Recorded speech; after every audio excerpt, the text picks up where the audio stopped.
teach your children. Yeah. Truck lion.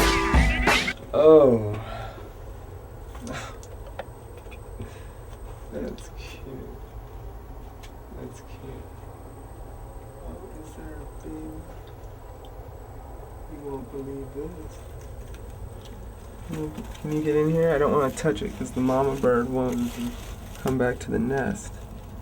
But you can see there's a little baby bird egg. And these flowers smell really good as well. So basically I've been asked to kind of quickly talk about what the recording process was here in this space. When was it? Last October or something? Or No, it was August. August? When Justin came here, next door to his childhood home. I grew up next door to this house, which became the studio for a few months. Well, the basement was a mess. It was called Hollywood Studios at first. We took a lot of Polaroids. And it was pretty peaceful, actually.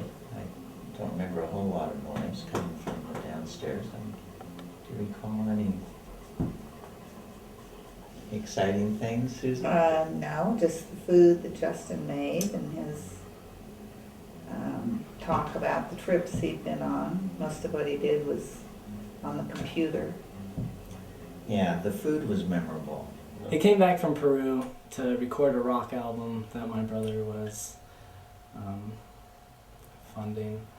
And so we had all this really nice equipment in my basement. A lot of what he did, apparently the noisy part, was during the day when we weren't home. That was another advantage to coming and recording here. Everyone's at work and everyone's at school and everyone has a very busy day. And so the place was clear for me, and there's a giant basement with plenty of electricity. So I felt it was important that I return to this area where much of my conditioning has occurred, both from my parents and from just society around me.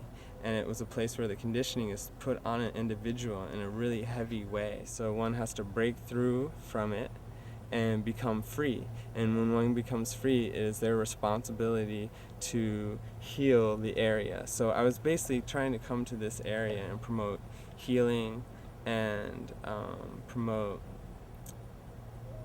well, I was kind of torn up also about the whole Princess Diana thing. Yeah. I have to admit, still a little jostled. Come here. Let me see what that is.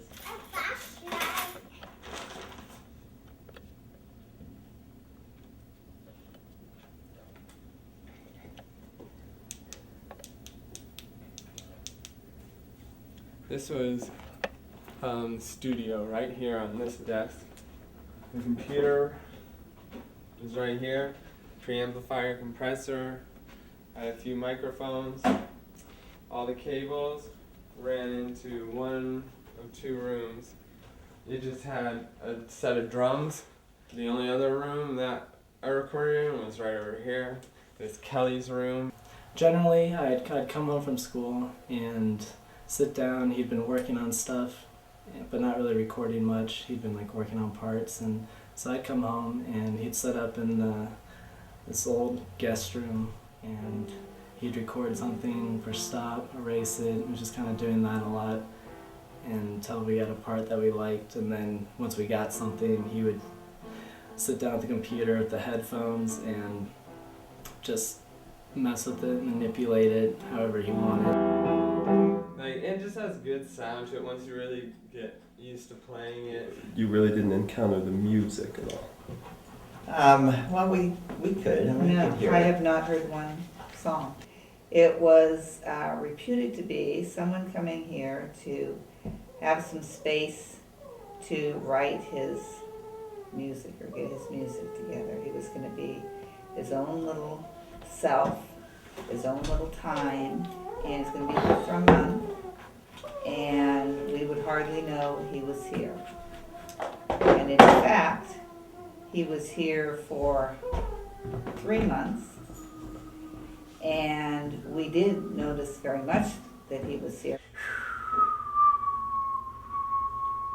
Sound travels kind of nicely in here, And so I had this little Casio keyboard that I got while recording here for $1, but it had all these different sounds on it, and I would set up a microphone in here because the volume was so soft on it, and it didn't have any way to plug it into an amplifier, so I was able to make it louder by bringing it in this room where the sound travels in a slightly more effectual way. Here were the rules for his moving in. He would keep everything neat. There would be no smoking. There would be no drugs. There would be no sex.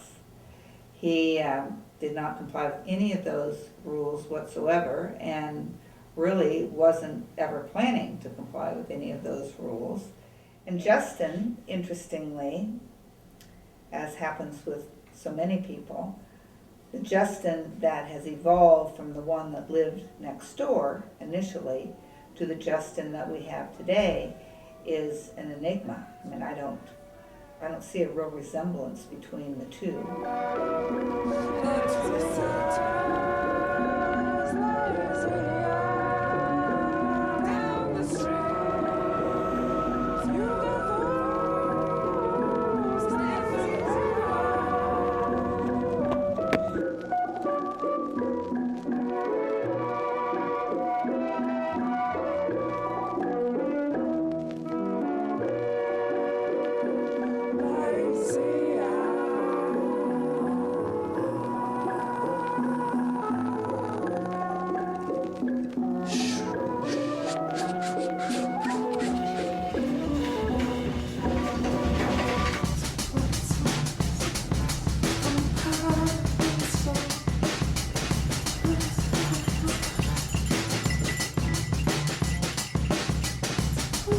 I'll take you on a quick tour right here where this vacuum cleaner is right now.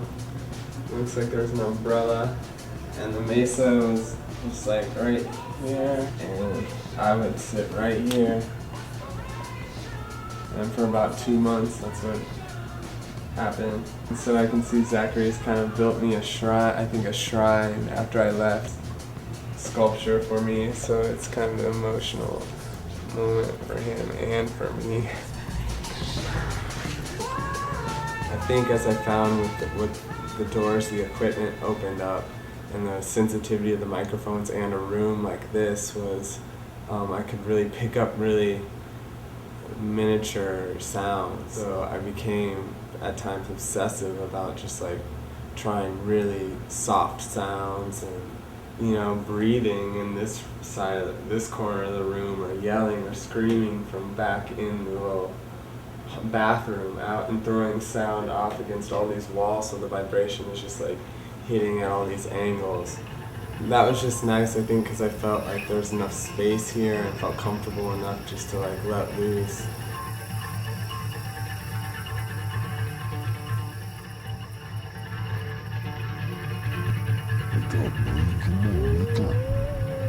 It seems like it's just you're farther away from the mic and then you're closer to the mic. But it's different. You can throw the space around. I remember the only time I drank alcohol while recording pretty much was in this room. I got kind of like tanked by myself and turned on this light that was spinning and was just singing. Also, like, the neighbors here, probably of any other place I recorded, definitely like to live in one of these surrounding apartments, it must have been really strange sometimes, because that's when I was just doing weird shrieks or like weird sounds. It was probably kind of freaky on some nights.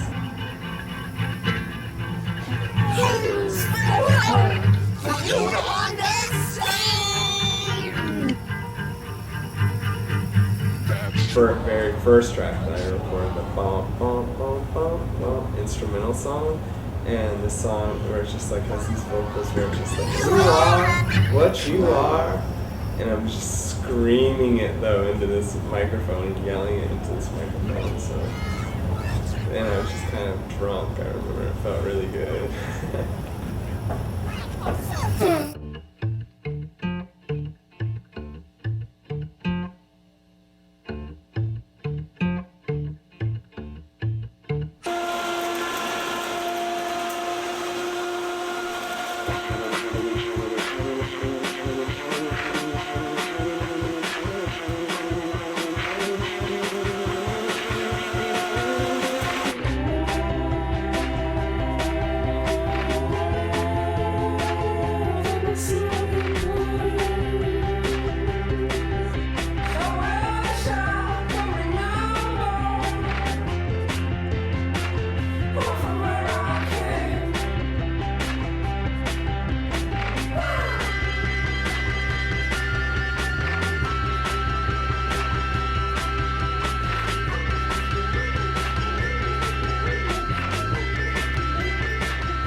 so in this space, because there's so much going on, and because everyone that lives here is a musician, and there's always a band playing beneath the ground, or just a lot of chaos going on, and so I've had to like really just make sounds and recordings here that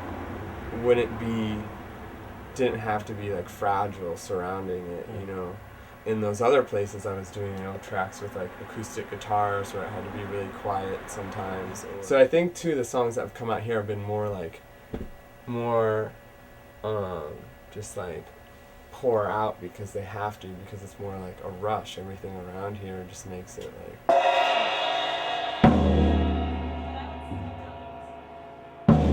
whack it.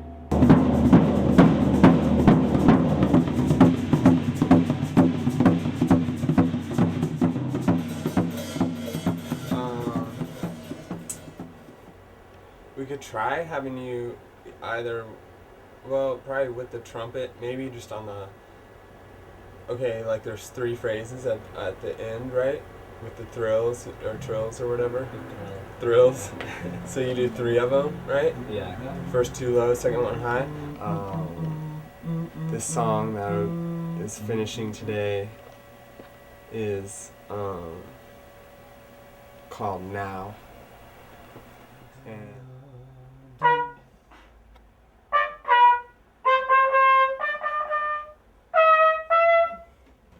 I know.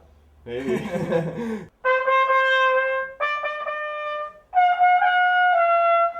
Alright, might even be cool if you just go dun dun dun, dun dun dun, space, Dun, ba. dun, dun. Or just and then hold Was it your intention to like finish things here? Was it your sense that you would just wrap everything up? in this Exactly. space? Exactly. Yeah, just finish with the record here. Since I knew I'd be limited, it would be limiting because of all the noise here, then it like was like forcing me to finish it. And don't be afraid to be tight with the bum ba ba bum ba ba. Do it more ahead of the beat instead of behind the beat.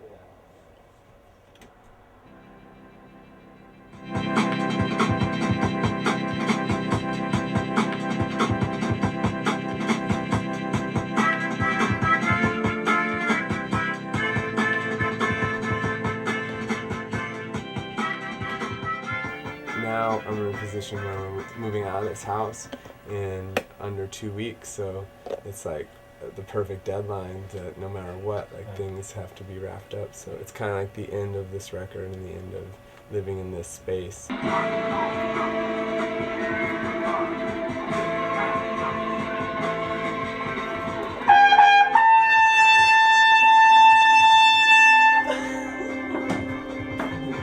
This is an educational song to begin with. You play in elementary school.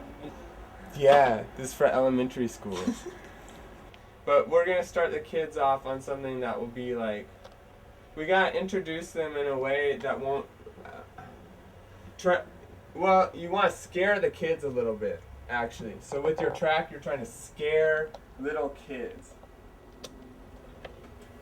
So that's why this whole recording process has been a learning of how to like know when to record and how not to know when to record, I think, for me.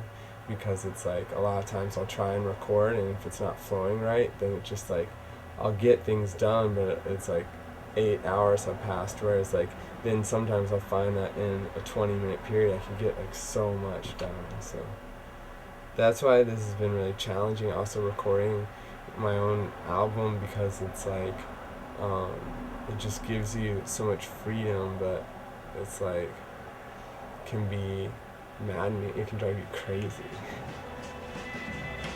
But So shine on, become. Maybe lay your head back, slash. So lay your head back and relax on track. It's finally here, it's up in the air. Ooh, ooh, also in heaven and hell, where all of the giants have fell. Yells a crooked bow. I'm not leaving now, I ain't going you. Deathhands. What a man, feet could reach your treetops. Eucalyptus green dots, all I see is red spots. When I get a headshot, whoa, Deathhands. What a man, knocked up infinity. Message from the city, every day I lose my virginity like I can't run.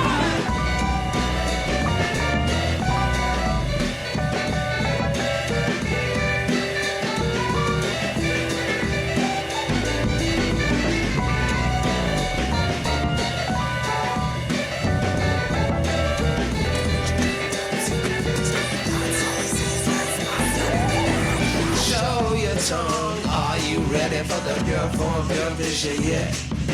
Show your tongue. Are you ready for the pure phone, pure vision yet? Love it or hate it, you all are waiting for the pure phone, pure vision yet?